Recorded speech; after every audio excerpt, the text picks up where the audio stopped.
Greetings, YouTubians, and welcome back to Wayne Sharp World, where we have finally made it through the first half of January. I swear January needs its own year because it is just a ridiculous month. You're coming over the holiday hangover. You're battling through the winter, depending on what part of the country you live in. And it's just kind of that blah time of the year, at least for me. I don't know about you, but not a big fan of January. But we're halfway there, actually over halfway there. We're facing another Monday, time for Wayne Sharp Week, highlighting the knives that are going to be in my pocket for the next 5 days. Now, I also want to give a quick shout out to these sponsors up here who are, for the most part, sponsoring this video. I like to give them a shout out when I can. DLT Trading, Mojave Outdoor, and White Mountain Knives. These retailers contribute to the channel greatly and support this channel in a very big way. I couldn't thank them enough, and my only request is that you guys do your best to give them your business because they are easily some of the best retailers out there, and I appreciate their support so much. Now, with that being said, let's get into it. As you guys saw on the title or the thumbnail, got a pretty good amount of new knives this week that were sent in to me for review from Miller Knife Works. As you guys saw yesterday on my unboxing of my first knife purchase of the year, CJ Miller down from Miller Knife Works sent me these knives to review. Really appreciate that. Look him up on Instagram, guys. Miller Knife Works. He's doing some really cool things. Very talented knife maker. And I think he's going to come up with some pretty cool designs, some pretty cool work in the upcoming future that I think everyone would like to check out and maybe be a part in on some potential future drops. So give him a follow. And now let's get into it and take a look at the knives that we're going to be in my pocket this week. And we're going to start off with kind of an OG from Protech. Not the one you would think, but this is the Protech Mordax. Now, I'll be doing a full review on this knife as well as the next two knives you see. I'm working on writing the reviews for them. But this is really, to the best of my knowledge, one of the first real big-time button locks that I think kind of started the revolution of button locks being a real big thing as they are now. This is, I think, 2, maybe 3 years old. I'm losing track of my years now. This was actually designed by Ferrum Forge, manufactured by Protech, and then distributed by Drop. So it was kind of a trifecta of a collaboration, and it came out very well. This knife is not perfect. It has a flaw or two. I'm going to go over that in the review, but overall, I'm very happy with the knife. I totally understand why so many people were really big on it. As a complete package, it has the fidget factor, it has great ergos, it has a very attractive design, nice pocket clip, and the action is very addictive and satisfying. I mean, let me shut up for a second and just listen.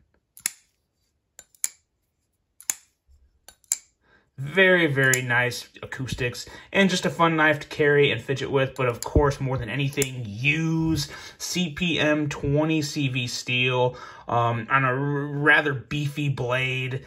Just a very nice offering, and I can definitely see why the Malibu was basically perfected for the most part, because Protech had a very good starting point with the D10 and the overall design of the Mordax. They were off to a very good start there, so I'm going to really enjoy carrying this one in the pocket this week. And next up, we have another one that it's a good one. Full review coming. This is the Kizer regular size Sheepdog with the flipper delete and cutout. And this one's going to be hard for me to kind of contain my enthusiasm for the review because it's a completely different knife than the original Sheepdog. If you're not a flipper guy, if you prefer the cutout, even if you're not a cleaver guy, if you just enjoy a good middle finger flicking knife, this guy here is, got my thumbnail, very hard to beat. It has all the things the Sheepdog needed. It's got the deep carry clip. It's got better improved ergos. It still has that slicey wide blade. I have even more nice things to say about it, but I'll save it for the review. But this is an extremely solid knife. One that I think does not get enough credit as a true EDC knife. Even the version with the flipper tab, I definitely prefer the flipper delete, but even with the flipper tab, you have a very useful knife here. And a very versatile blade, too. More versatile than people think, because you still have a little bit of a tip. It's not a straight down cleaver. So there's a lot of utility in this blade, and people don't give it enough respect. But it is just, it's a guillotine. You got to be careful, because you saw I already caught my thumb there once. I think, yeah, there's a little shaving right there. But I tell you what, you just break that detent, the blade flies out. I really hope Kizer plans on making a lot of these. And they like doing variations on knives. This is a knife they need to do a lot of variations of, come out with a lot of flavors, because this is a fantastic offering. I guess I'm kind of ruining the hype of the review I have coming for it, but it is so good. It's hard for me to stay quiet about this one. It's just, it was completely elevated a couple levels up when they deleted that flipper and added this cutout. So I will have a little more things to say about it in the full review, but yeah, just had to let you guys know, give you a heads up. This is definitely a good one. And I'll be raving about this one a little more in the future. This is the Kizer Sheepdog, regular size, so it's like 3.2, 3.3 inches. Very good. Can't wait to carry it this week. And next up is probably the most hyped one on this entire carry for this week. I've wanted to get this in the pocket for so very long, and I'm super grateful CJ trusted me enough to send this my way. This is the TRM Shadow. And guys, I'm going to tell you right now, believe the hype. Believe the hype. I'm not going to go into there. I have a lot to say about this one, because this is a very different knife. Obviously, wildly different from anything else TRM makes. But it's also very different from a lot of crossbar style locks. This is their river lock. I'm not going to say anything else more about it on this episode. I'll save it all for the review. But definitely unique, definitely different. And just the overall design and aesthetics of this knife are very attractive. Basically an enlarged nerd. If you guys know what the nerd is, the TRM makes, it's basically that, only bigger, and in my opinion, 500 times better. I'm a fan of bigger knives. I like that big wide blade and thin stock. Yeah, really good. Nice deep carry clip, buttery action. You know, these knives are hard to get, guys. There's no hiding that fact. It's probably the only bad thing about this knife, in my opinion, but it's not because TRM doesn't want to sell everybody a Shadow. There's a lot more to it than that. If it was easy enough for them to just make sure that they had enough to sell to everyone, I'm 1,000,000% sure they would. But there's a lot of things factoring in that make it very difficult to do that right now. So give them patience, hang in there. Do the best you can to grab one, and you know what? It's part of the hunt. Sometimes knives are hard to acquire. I'm just very happy to have this one for a couple days, and I will definitely really enjoy it. The TRM Shadow.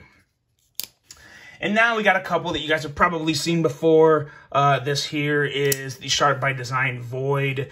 I really love this design overall. I really wish I would have got in earlier on this drop, and I kind of had to settle for the aspirated version. I don't dislike it. Obviously, I still spent the $350 to acquire this one. But I really wish I was able to get one that wasn't aspirated, one that maybe had the carbon fiber inlay would have been pretty cool, or the micarta inlay would have been all right. But yeah, this is a knife that I struggle to get rid of, just because they're so hard. You basically can't find these anymore. You can get them on the secondary every once in a while, but knives this nice, I do like to kind of buy new most of the time, unless I really trust the person I'm buying from, and I know it's in fantastic shape. So I really had to hop on this, and I'm happy I did, because it's still, that Brian Nadeau detent system is just so crisp, so clean, just a joy to middle finger flick, and some really good acoustics on this guy as well. That high-pitched ting Very, very good. Just a very solid re-op build. One of the more creative designs I think I've ever seen, and just an absolute joy to carry. In my opinion, kind of a nice, classy dress knife, even though it's, you know, maybe not your typical gentleman's carry. It still has a really high level of elegance and class to it. Love that pocket clip. Just love how the lines go together on this knife. So it is still, even with the aspiration on the handle, a very, very good one, and one that I will enjoy carrying. And now last up, we're going to go from classy to adventure to a knife that I haven't carried in quite a while, and that is the adventure knife, the ZT-0640. So with my modifications to it, well, that I purchased and just put on. My Carta scales from Sharp Dress Knives, as well as a Lynch deep carry clip. This knife is still, even though I don't carry as much as I should, one of my favorite knives. Makes me sad. Rest in peace, ZT. I think they're about done. They're really struggling. But this is still one of, if not their best knives they've ever brought to the market, in my opinion. So good. Collaboration with Ernest Emerson.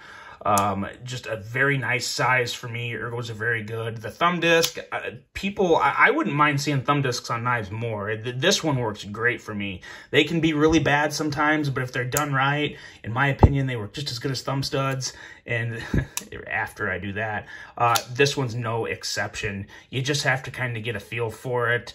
But I like the way thumb studs look. They have a different kind of character to them. And then this one, you can also, I still want to get just a little bit of jimping up there, some real fine jimping, because even as is, I can front flip it, and it would just be a little easier with jimping. And it's actually a really nice knife to front flip. It really does. The action is great front flipping it.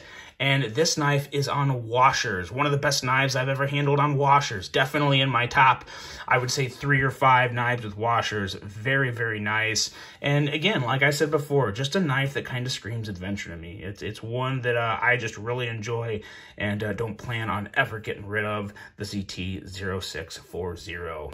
So there we go, guys. Let's try a different little way of lining these up today. Get these all out here for you. As always, let me know what you guys plan on carrying this week, because your carries are usually just as good, if not better than mine. And always a nice little thing to read on my lunch break or whenever I get a second to just take a breath. So we'll lay them down here. Hope you guys all have some good plans for this week. Have a lot of good things going on. Hope good things are happening for you and your year's off to a good start. Let me know what you think of this one, guys. Hope you enjoyed it. Hope you have a great, productive week. And until the next one, I'm out.